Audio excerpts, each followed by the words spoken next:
안녕하세요. 건강의 달인 건달입니다. 중년 이후 건강관리 하실 때 어떤 부분이 가장 걸리시나요?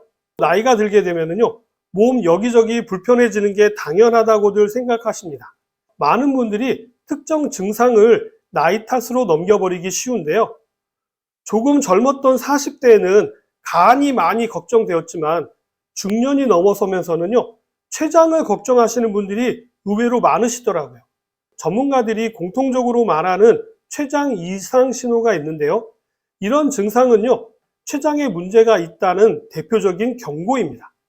그래서 오늘은 췌장의 기능과 췌장에 문제가 발생하게 되면 나타나는 신호와 췌장을 어떻게 관리하면 좋은지에 대해서 말씀드리도록 하겠습니다.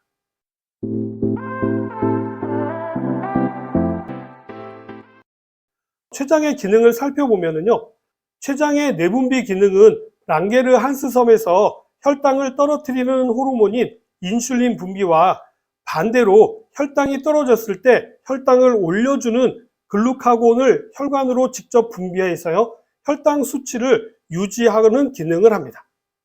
인슐린은 혈당이 높을 때 분비되어서요, 혈당 속의 포도당을 세포로 보내서 에너지원으로 사용하게 하거나 글리코겐으로 변환시켜서요, 간이나 근육에 저장해서 혈당을 낮추는 작용을 합니다. 잉여의 포도당은요, 지방으로 전환하는 것도 인슐린이 명령을 내리기 때문이죠. 그렇기 때문에 인슐린이 한꺼번에 많이 분비되는 것은 좋은 현상이 아닙니다. 포도당이 지방으로 전환될 확률이 높아지기 때문이죠. 다음은 글루카곤인데요.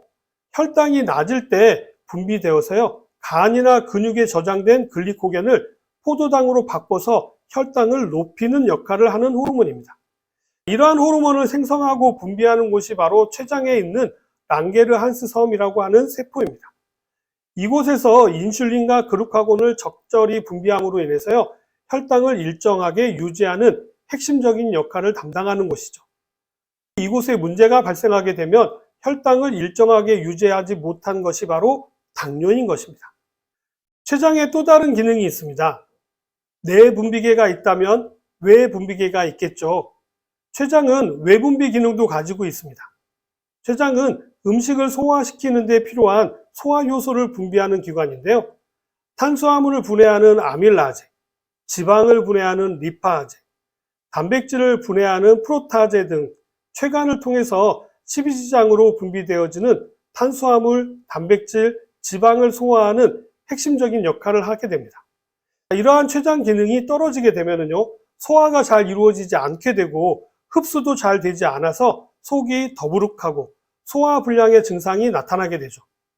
특히 지방이 많은 음식을 드셨을 경우에는요, 지방이 소화되지 않아서 변으로 그대로 나가는 지방변을 보게 되는 경우도 있는데요. 주로 만성 췌장염이나 췌장암이 발생하게 되면 나타나는 증상입니다. 이러한 증상이 반복되다 보면요, 먹기는 똑같이 먹는데 소화가 잘 되지 않아서 흡수율이 떨어져서 살이 점점 빠지는 현상이 일어나게 됩니다. 이러한 췌장의 외분비 기능은요, 자율신경, 그 중에서도 부교감신경에서 조절을 하게 되는데요. 스트레스를 받고 신경 쓰이는 일이 있으시면요, 소화가 잘 안 되는 이유가 바로 교감신경이 우위에 있게 되어서 췌장에서 소화 효소를 잘 분비하지 못하기 때문입니다. 그래서 긴장하거나 스트레스를 받을 때 밥을 잘못 먹게 되면요, 체하게 되는 것이죠.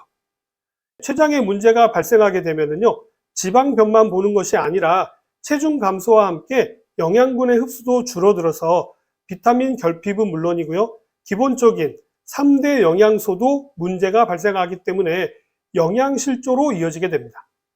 영양분이 소화가 되지 않는 상태로 대장으로 내려가기 때문에요, 대장에서 과다한 미생물 번식으로 인해서 설사를 한다거나 배앓이를 할 수도 있게 됩니다.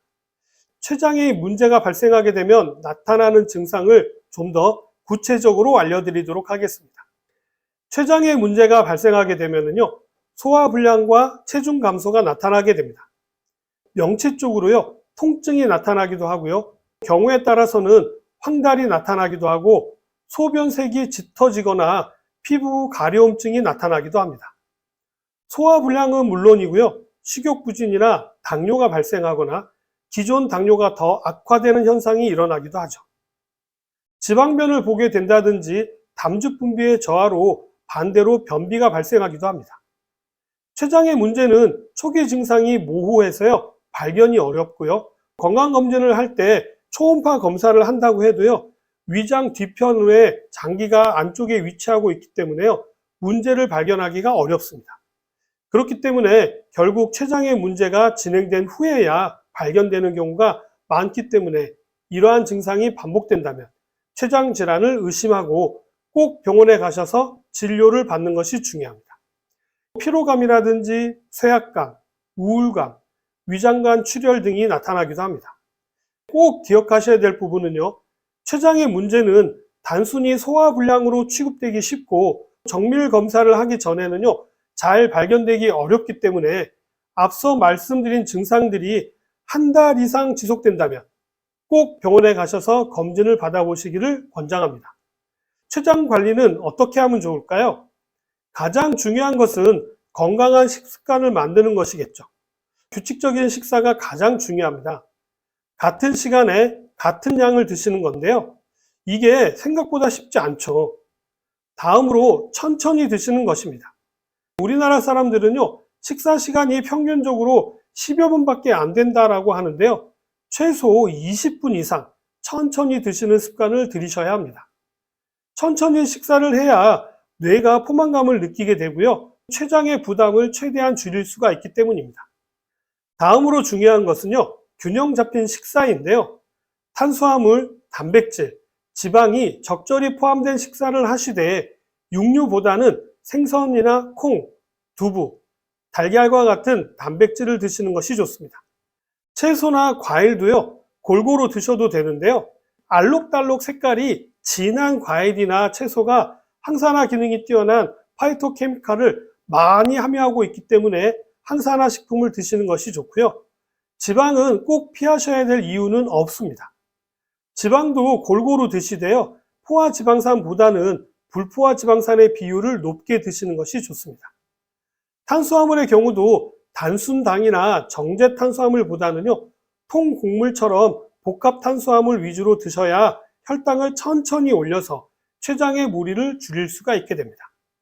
특별히 주의하셔야 될 식품은요, 당이 많은 디저트나 주스와 같은 음료는 피하셔야 하고요, 제로 음료도 피하시는 것이 좋습니다. 과식과 폭식은 췌장을 혹사시키는 행위가 될 수가 있기 때문에요, 주의가 필요하고요.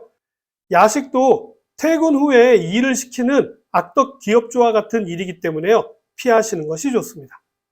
술과 담배는 당연히 안 되고요. 혈당이 높으시다면 당뇨 관리가 엄청 중요합니다. 마지막으로 가장 중요한 부분은요, 건강검진은 꼭 받으셔야 합니다. 건강검진을 통해서 조기에 발견되는 경우가 많기 때문이죠. 췌장은 한번 망가지면요, 회복되지 않는다는 오해와는 달리요, 꾸준한 관리를 통해서 기능을 개선할 수가 있기 때문에 오늘 내용을 잘 참고하시면 도움이 되실 것입니다. 자, 오늘 내용은 여기까지고요. 시청해 주셔서 감사합니다.